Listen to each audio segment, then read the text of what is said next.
To find out more about the adoption process, I sat down with the Marcantonio family. Well, we've been in the process of adopting for 3.5 years, so it's a really long story. You know, it was something my wife and I have talked about even before we were married.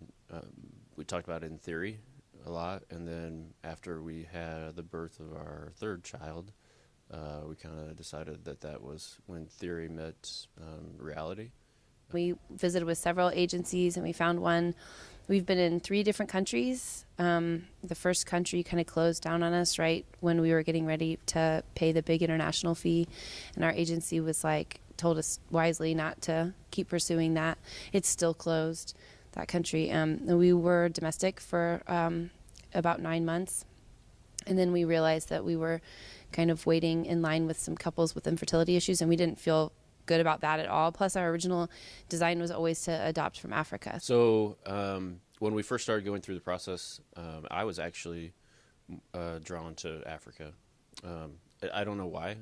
I just something inside me was, drawn towards Africa. We were matched with a child in July 2nd of this year, and he's a waiting child, which means that he has a medical need. He's 5 years old, and so we think that the medical need is something that Children's Mercy Kansas City will have no problem handling, and so we said yes, and they told him about our family. Our biological children we've been really honest with them through all 3 years. So they have a really global mindset. It's really interesting. They know a lot about the country that we're adopting from. They know a lot about the different languages in his tribe, and because we've just kind of included them in all the thought process.